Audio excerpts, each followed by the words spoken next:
Alhamdulillahi Rabbil Alamin, wassalatu wassalamu ala rasulihil amin, Nabiyyina Muhammad ibn Abdullah wa ala alihi wa sahbihi wa man wala, amma ba'd.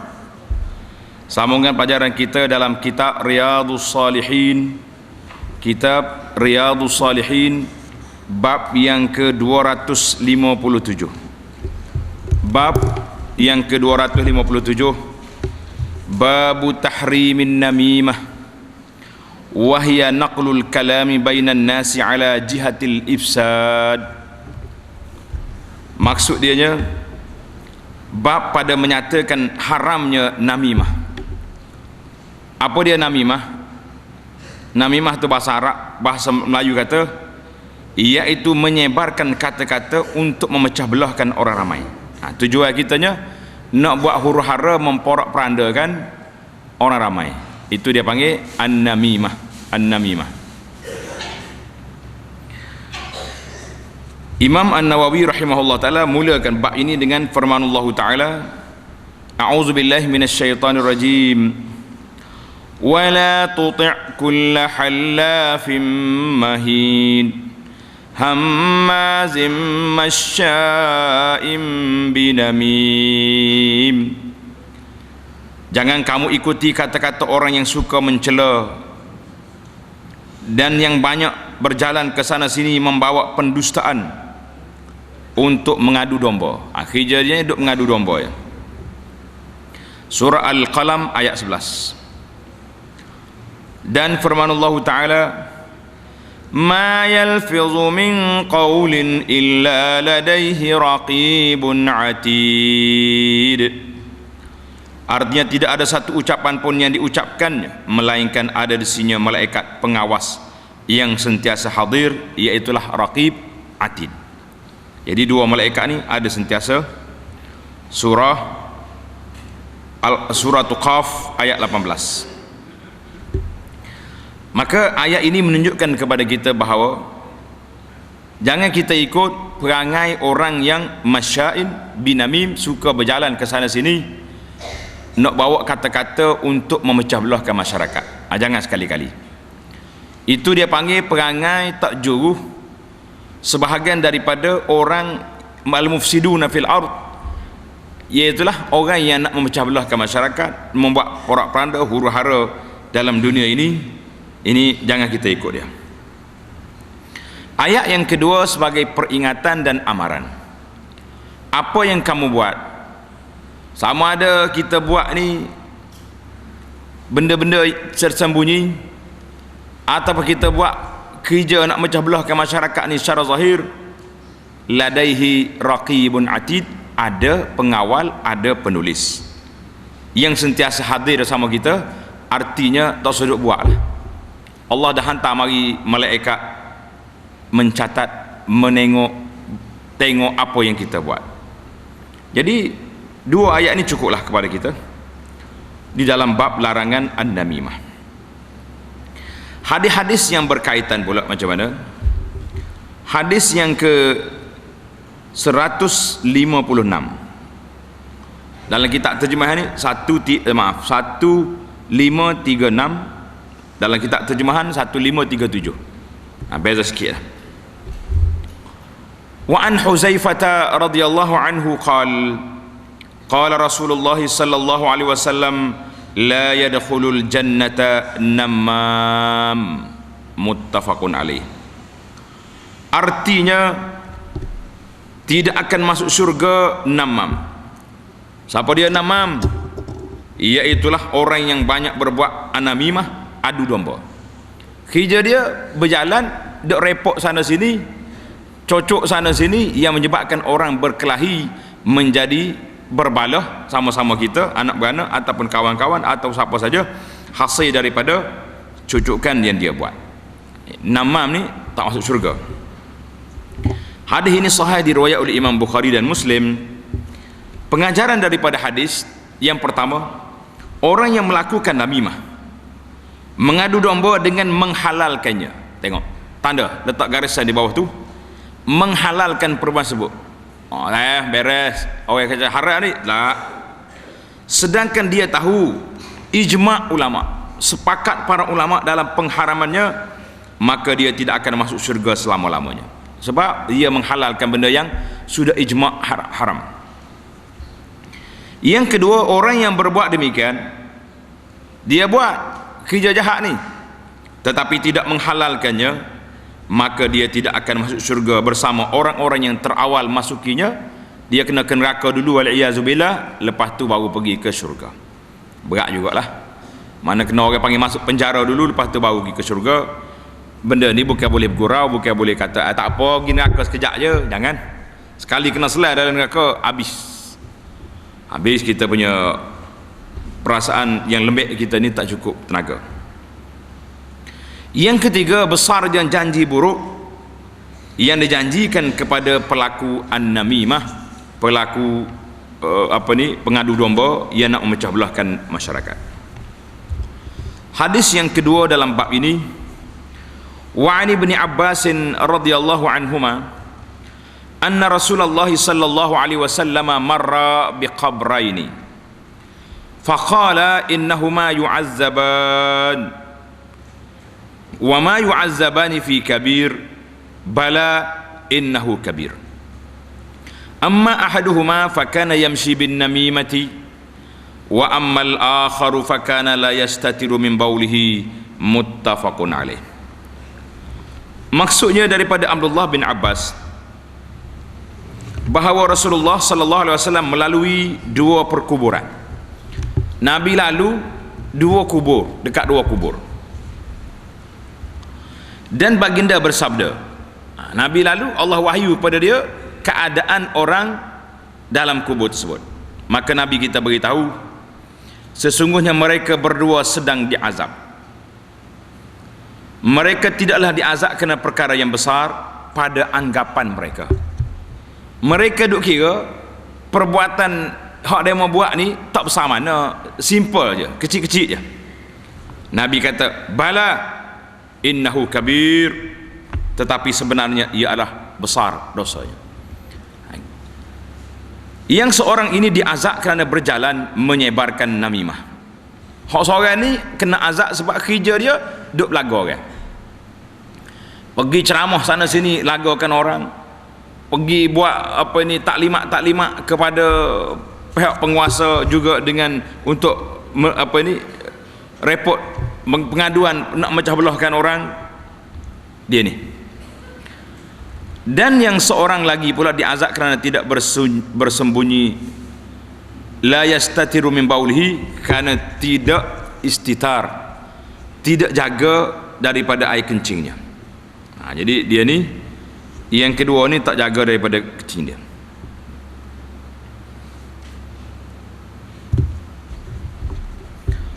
Hadis ini riwayat Imam Bukhari dan Muslim.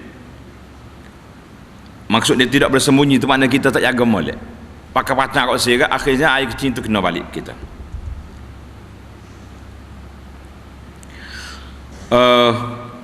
Dan ini adalah salah satu daripada riwayat Bukhari. Qala an-Nawawi, Imam Nawawi kata apa, tengok. Qala an-Nawawi,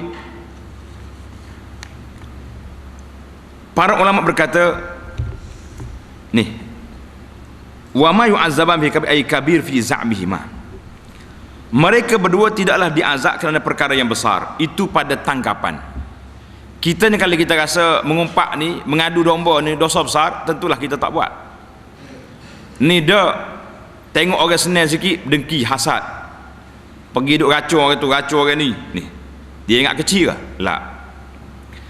Dan ada pendapat yang mengatakan mereka tidaklah diazab pada perkara besar yang ditinggalkan oleh mereka. Jadi kalau dia tinggal benda tu bukanlah satu benda besar, tinggal mudah sangat. Pengajaran daripada hadis ini apa dia? Yang pertama, sesuatu yang dianggap remeh oleh seorang tidaklah semestinya remeh di sisi Allah Azza wa Jalla. Asalkan dia dosa, kamu jangan buat. Jangan kata biasa tu orang buat belaka. La, dia ni tak dosa, jangan. Dalam Quran Tuhan sebut, wa tahsabunahu hayyinan wa huwa indallahi azim. Kamu dah anggap benda tu remeh, tapi dia besar di sisi Allah Azza wa Jalla. istalaqawnahu bi alsinatikum wa taquluna bi afwahikum ma laysa lakum bihi ilm. Ketika kita dengar cerita, kita dengar berita, kita sebarkan, sedangkan maklumat tak betul. Wa tahsabunahu hayyinan, kamu ingat benda tu ringan, mudah, remeh, wa huwa indallahi azim, tapi dosanya di sisi Allah Taala besar. Tengok. Yang kedua, adanya azab kubur. Ini isbat mazhab Ahlus Sunnah, mengisbatkan azab kubur tu ada. Ada sebahagian orang ni tak ada azab kubur, tak ada, biasa tu. Sudah tanya azab apa. Kalau nak tahu, kalau kena azab kubur, pergi campur dari laut, tak ada kubur. Itu dia panggil berfikir dengan kepala otak. Kita berfikir dengan wahyu. Yang ketiga, pada riwayat yang lain, dia tidak istibrak daripada kencingnya, ganti kepada dia tidak berselindung daripada kencingnya. Istibrak ialah membuang keseluruhan air kencing itu, sama ada dengan menunggu sehingga habis keluar air dalam saluran kencing, dan sebagainya. Jadi kita kena jangan gopoh lah. Sudah kencing kat pakai lari lah, tunggu sekejap. Tapi jangan sampai mereka was-was. Ni ada setengah orang ni bergapa dia punya tandah, duduk dah dalam tandah tu. Itu pergi was-was pula tu. Orang duduk nunggu luar ni, kiu panjang, dia duduk main dah dalam tandah. Itu jangan. Kita rasa sudah berhentilah. Tapi jangan gopoh sampai mereka tak masuk kencing. Yang keempat, wajib istibrak, berselindung dan istibrak ketika buang air kencing. Perhati molek-molek lah. Yang kelima, berkata sebagian ulama, orang munafik menganggap dosanya seperti seekor lalat yang dihinggap di hidungnya, belum sempat dihalau sudah lari. Tetapi orang beriman menganggap dosanya seperti bukit, dia bimbang kalau bukit itu akan menimpanya. Ini dipanggil persepsi. Orang beriman dia tengok dosa takut. Dia kata ni dosa ni macam bukit nak jatuh tak kepala. Tapi buat munafik dia kata dosa ni macam lalat atas hidup, gitu lari. Sebab tu dia berani buat dosa. Satu lagi tambah itu, tulis yang keenam, mengikut kaedah ahli ilmu kata man namma ilaika al hadis nammahu minka.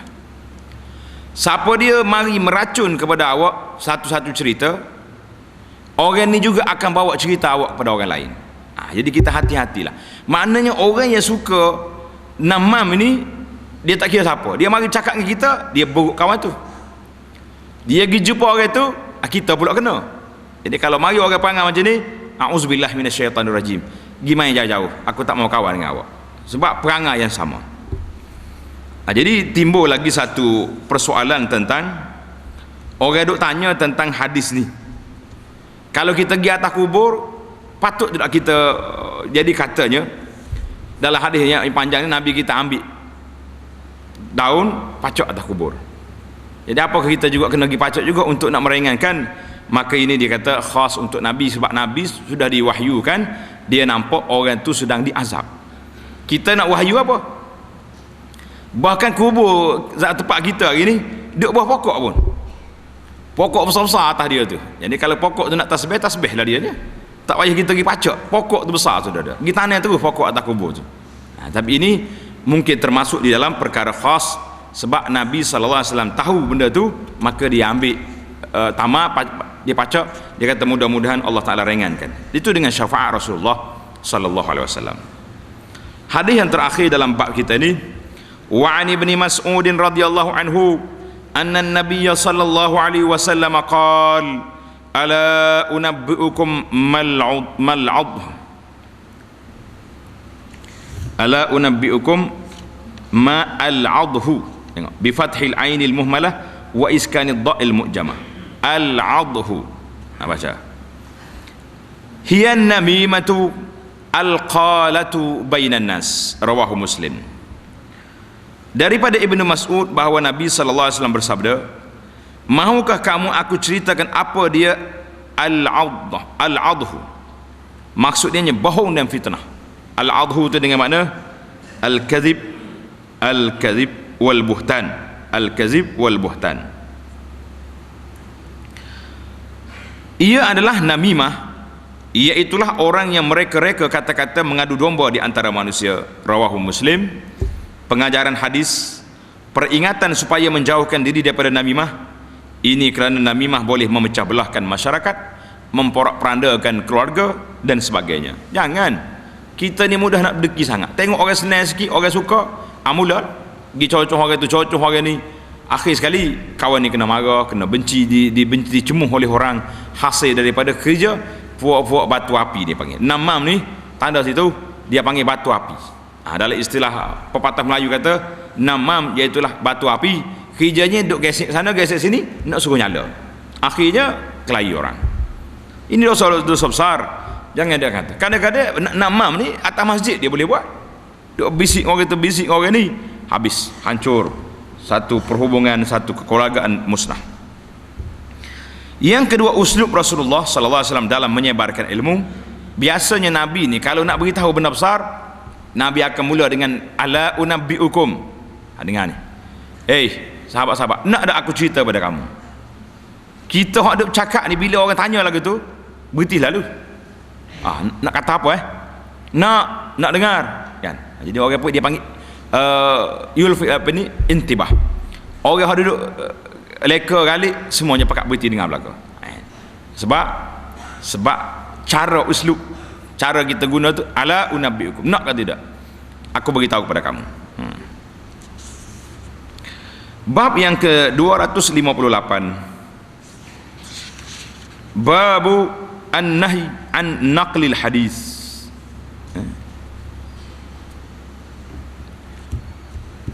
Bab larangan daripada mengadu cerita. Naqlil hadis mana duk bawa cerita. Dan percakapan orang ramai kepada pemerintah jika tidak ada keperluan seperti bimbangkan mafsadah yang lebih teruk dan sebagainya. Imam An-Nawawi rahimahullah ta'ala bawa bab kepada kita ni larangan daripada bawa cerita, pergi report kepada pemerintah. Kita tengok orang ni buat salah, kita nasihatlah dulu, nasihat, larang. Orang kampung boleh pakak cegah dia. Jangan pergi report terus. Sebab bila report kepada kerajaan, pihak kerajaan ni mungkin tak tahu maklumat tepat, mungkin dia hantar polis mari, FRU mari sembuh habis orang kampung, ataupun tembak, jadi mati orang. Ini Imam Nawawi dia punya fiqh dia. Kita sebut dalam, dia bawa hadis ini dalam bab mengumpat, mengadu ni, larangan ini kerana kita ni jangan mudah jadi lembek mulut sangat. Apa benda report belaka, apa benda lapor belaka. Ibarat seperti cicak kita ni. Cicak ni kerja dia bunyi benda-benda, lepas tu berok atas kepala orang, itu kerja dia. Jangan duk jadi juru lapor yang tidak bertauliah ni, tak ada faedah pun. Firmanullah Ta'ala, wa ta'awanu 'alal birri wat taqwa wa la ta'awanu 'alal ismi wal 'udwan. Dan janganlah kamu saling tolong menolong, wa ta'awanu, dan hendaklah kamu saling tolong menolong di atas bertakwa, wa la ta'awanu 'alal ismi wal 'udwan, dan jangan sekali kamu saling tolong menolong dalam perkara dosa dan maksiat dan permusuhan. Tambah ayat Quran itu, ayat dengan terjemahan itu tak kena dengan ayat itu. Ayat terjemahan itu ekor ayat, wala ta'awanu 'alal ismi wal 'udwan. Jadi ayat depan itu wa ta'awanu tu terjemahan dia tambah, hendaklah kamu tolong menolong di atas benda kebajikan dan takwa. Kalau benda baik kita pakat tolong menolong. Tapi kalau jangan buat tolong menolong kerjasama dalam perkara dosa, maksiat dan kezaliman, jangan buat. Surah Al-Maidah ayat 2. Hadis yang berkaitan dengan tajuk ini iaitulah hadis Ibnu Mas'ud radhiyallahu anhu. Qala Rasulullah sallallahu alaihi wasallam, la yablughni ahadun min ashabi la yuballighni ahadun min ashabi an ahadin syai'a fa inni uhibbu an akhruja ilaikum wa ana salimus sadri. Rawahu Abu Daud wa Tirmizi. Daripada Ibnu Mas'ud diriwayatkan Nabi sallallahu alaihi wasallam bersabda, janganlah seorang daripada sahabat-sahabatku menceritakan kepadaku sesuatu hal sahabat yang lain, Jangan mari duk repot segala benda. Perkara-perkara yang aku tidak suka atau perkara yang boleh membawa kesan buruk terhadapnya.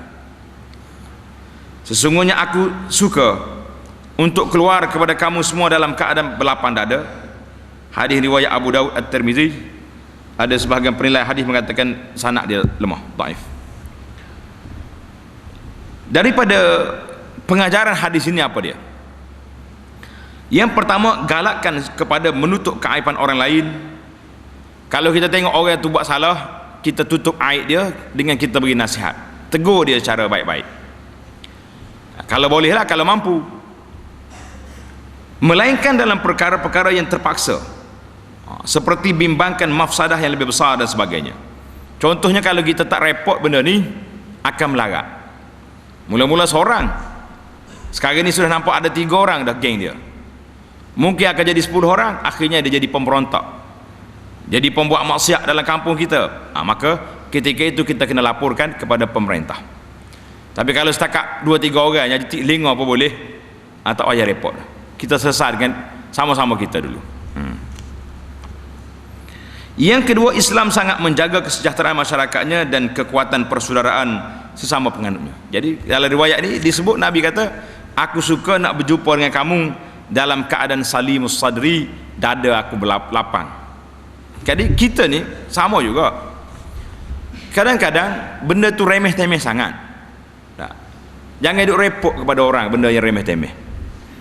Orang ni kalau tahu orang kata kat dia, kata sikit tak, sakit hati lalu, berasak tupis lingah lalu kita. Nah, terus duduk repot. Buat senyap-senyap.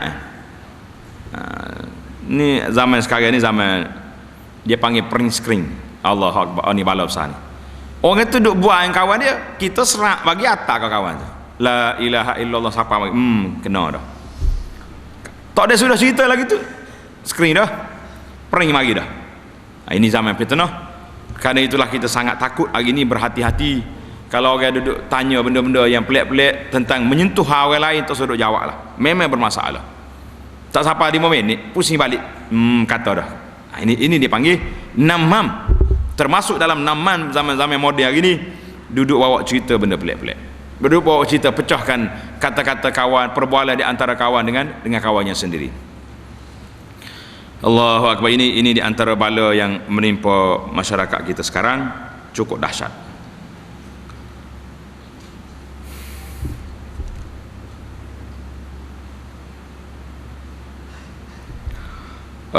Jadi Nabi kita pesan supaya kita ni berlapang dada, jangan duduk repot sana repot sini, jangan. Sebab itulah ana selalu bagi nasihat kepada pelajar-pelajar, murid-murid kita ni, orang yang bertanya masalah, jangan kaitkan soalan dia tu dengan orang lain. Ni dia tanya kita, apa pandangan ustaz sekian-sekian? Ustaz tu kata, lah, itu dia panggil nak melagakan kita dengan ustaz, dengan orang lain. Awak nak tanya soalan, tanya je lah, tak usah duduk sebut lah nama pandai-pandai. Sebab ini bukan nak belajar, ini nak lagakan orang. Ini pun satu penyakit juga, satu penyakit. Dia kata penyakit nak lagakan orang, bukan nak damaikan manusia. Bab 259, babu zammi zil wajhaini. Allah, ini bab pada menyatakan celaan terhadap orang yang bermuka dua. Orang panggil talam dua muka.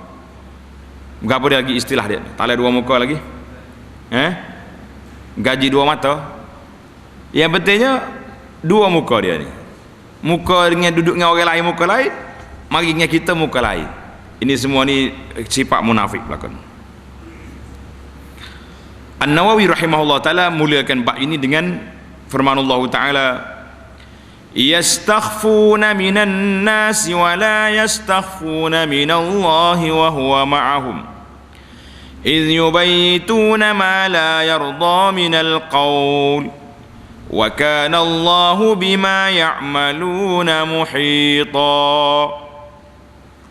Mereka dapat bersembunyi daripada manusia, tetapi mereka tidak dapat bersembunyi daripada Allah. Kita ingatlah, kita mungkin orang tak tahu, tapi Allah kena ingat. Manusia tak tahu, Allah tahu. Jangan ada buat benda-benda lagi. Padahal Allah sentiasa bersama mereka.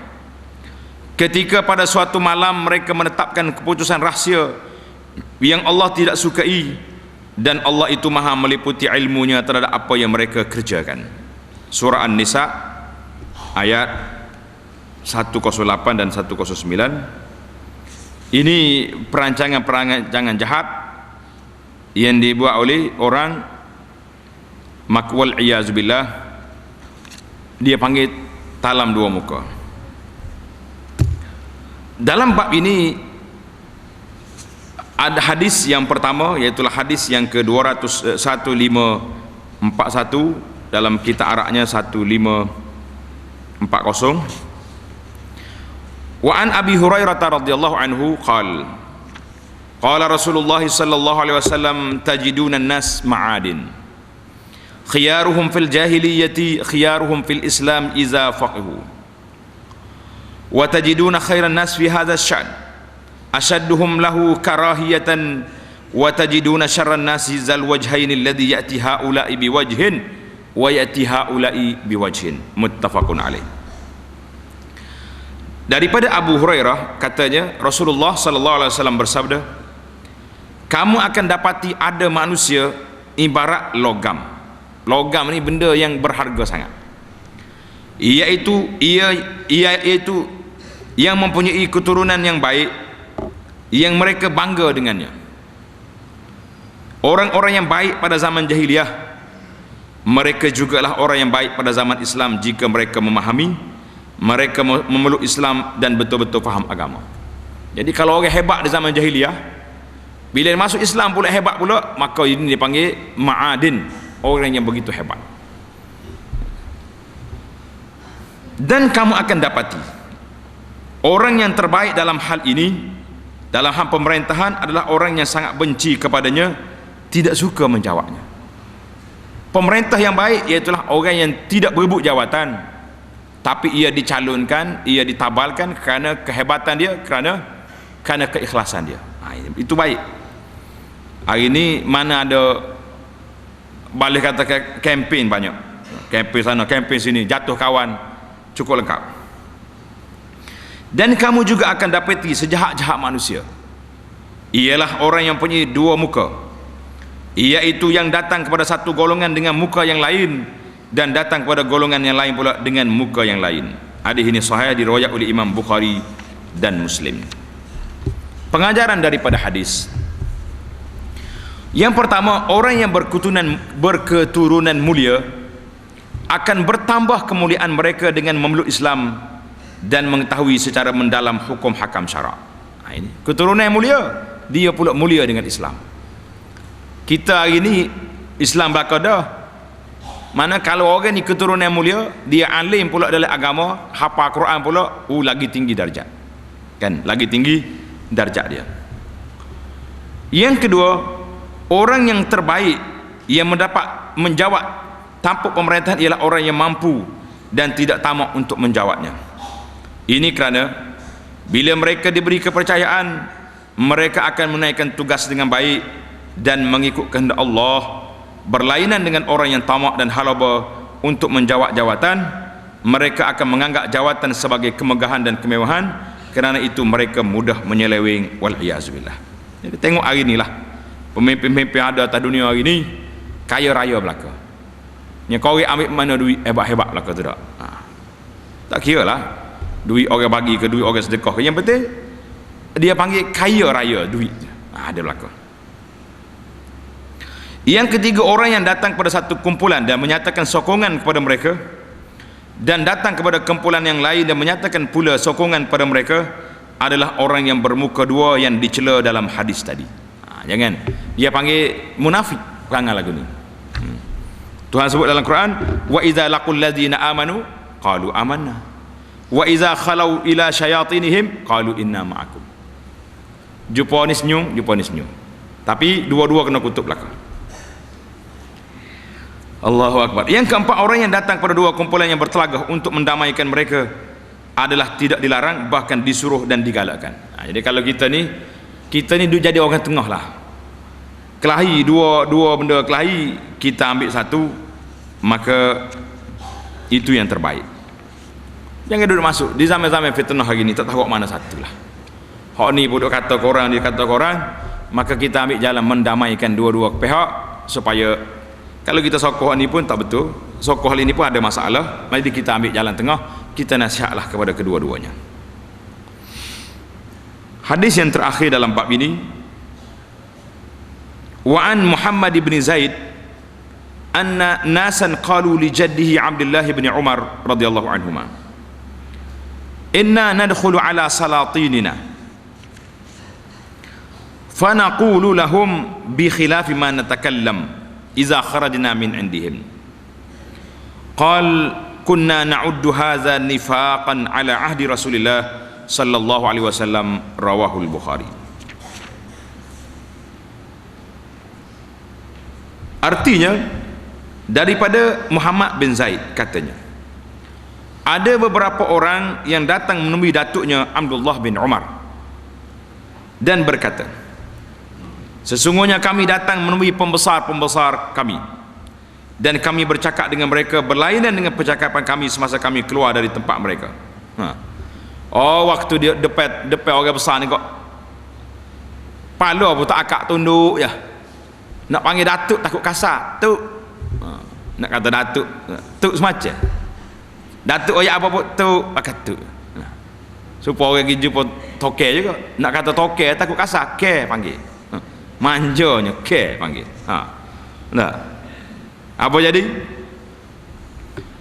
Dan kami bercakap dengan mereka berlainan dengan percakapan kami semasa kami keluar dari tempat mereka.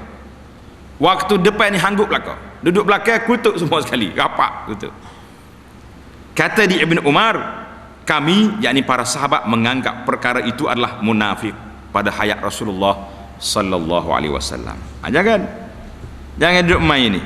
Ini sifat munafik ini sebab kita tidak ikhlas, tidak ikhlas di dalam gerak kerja kita. Kalau kita mampu masuk jumpa orang besar pemerintah, kita mampu untuk beri nasihat, nak sampaikan nasihat. Kalau kita tak mampu, jangan pergi awal-awal lagi, tak usah duduk pergi mengampu dia. Ini tak tahu hanya hari ni pengampu itu ramai, sebab bila ampu ada harapan untuk nak naik. Tak kira lah naik jadi apa-apa pun, boleh pangkat mana-mana, sekurang-kurangnya fursah, peluang nak naik tu ada. Mengampu sikit tapi belakang kutuk.